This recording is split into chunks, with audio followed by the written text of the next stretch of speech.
Morning and warm welcome in today's lecture. So today we are going to start chapter 1, Indian Contract Act 1872 part 1. So to get understand this chapter, it is essential to get known the difference between the agreement and contract. So here you can see an image. Two persons are shaking hands. Here I tried to show they are doing an agreement with each other. So definition of agreement. So first get understand, in law every definition comes under section 2. Let me take pen. Section 2 and subsection write in bracket and small letter. So definition of agreement is every promise and every set of promise. Every promise means single promise and set of promise means multiple promise. And what other should be added? Forming the consideration. So there should be consideration. तो promise होना चाहिए as well as consideration भी होना चाहिए. So consideration means what? Something in return. तो return में भी acceptance या return में भी in kind or in cash. Okay. So उसको बोलेंगे हम agreement. So one example set here. A offers to take B for a movie and B agrees to go with A. तो A ने B को offer दे दिया for a movie और B उसको accept करता है. तो A को क्या मिला? B का acceptance and it is consideration for A. और B को क्या मिला? B को मूवी देखने का ऑफर मिला from mister A. Okay. So mister A offer दे रहा है, ये मिस्टर ए है. तो उसको क्या बोलेंगे हम?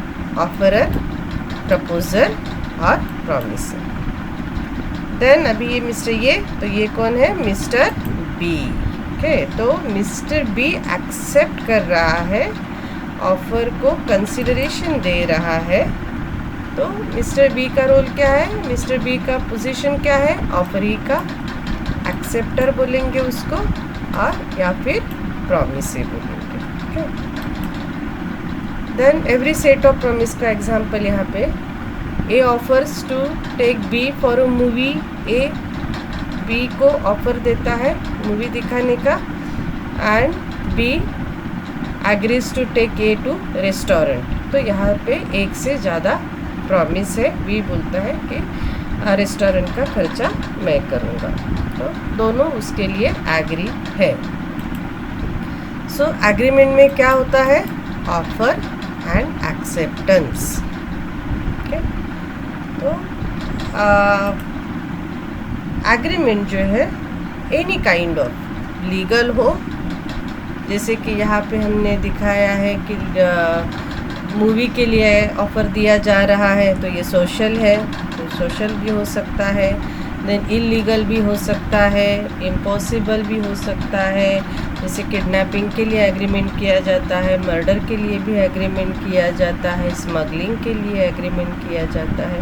सो एग्रीमेंट का स्कोप जो है वाइडर है. Then next contract. So what is difference between agreement and contract? So see here contract का डेफिनेशन सेक्शन 2, और ये जो ब्रैकेट में H है it is section subsection for the contract definition. Section 2 में डेफिनेशन आता है. Every definition under law comes under और मेंशन अंडर सेक्शन 2, और H मीन्स कॉन्ट्रैक्ट का डेफिनेशन. ओके. तो कॉन्ट्रैक्ट का डेफिनेशन क्या है? An agreement enforceable by law.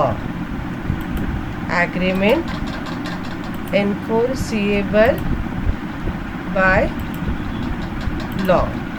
यहाँ पे क्या ऐड हो गया है, एग्रीमेंट के साथ अगर एनफोर्सिएबिलिटी होगी, लॉ का रिकॉग्निशन उसको होगा, तो उसको क्या बोलेंगे, कॉन्ट्रैक्ट बोलेंगे। ओके, तो इक्वेशन क्या है, agreement plus enforceability is equal to contract.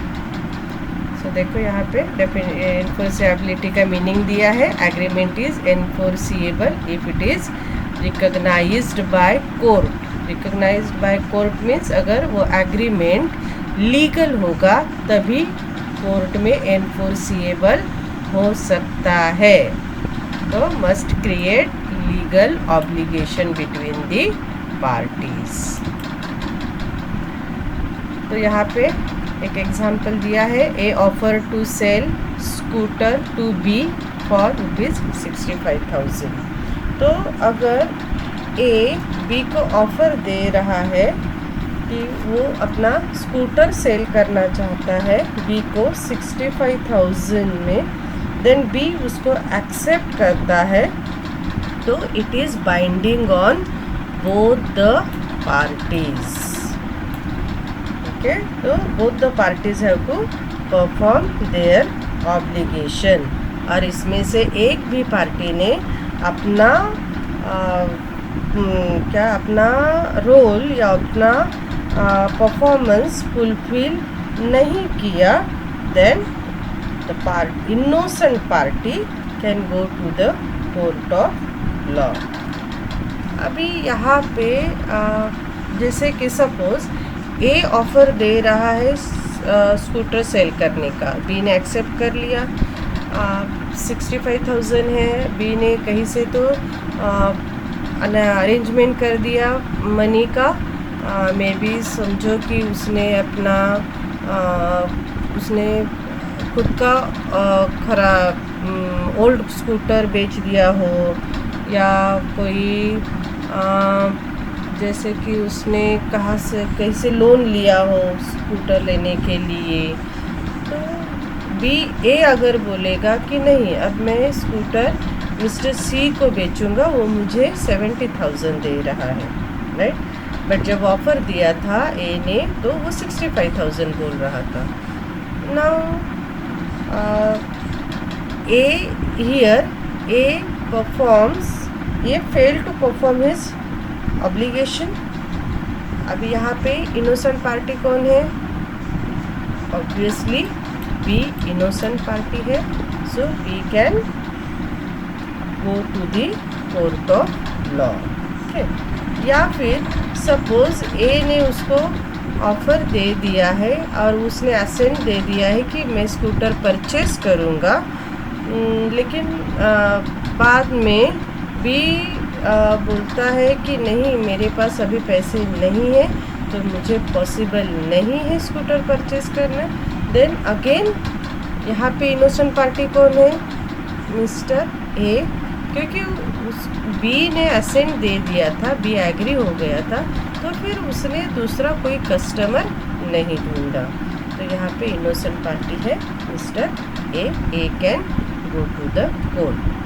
तो एग्रीमेंट एनफोर्सिएबल कौन करेगा, एनी इनोसेंट पार्टी, जो इनोसेंट पार्टी होगी वो एग्रीमेंट एनफोर्स करेगा। सो यहाँ पे दिखा है, देखो सोशल एग्रीमेंट है, तो सोशल एग्रीमेंट जो है वो बाइंडिंग नहीं होता है, बट बिजनेस एग्रीमेंट जो है वो बाइंडिंग होता है। बाइंडिंग मतलब एनफोर्सिएबल और which create legal obligation between the parties, इसको बाइंडिंग बोलते हैं। देन स्कोप ऑफ कॉन्ट्रैक्ट, तो अभी हमने देखा था कि स्कोप ऑफ एग्रीमेंट जो है वो वाइडर है, बट कॉन्ट्रैक्ट का स्कोप जो है लिमिटेड है। क्यों? क्योंकि लीगल और वैलिड कॉन्ट्रैक्ट ही एनफोर्स होते हैं, इसीलिए कॉन्ट्रैक्ट का स्कोप क्या है, लिमिटेड है। So here we stop. Thank you.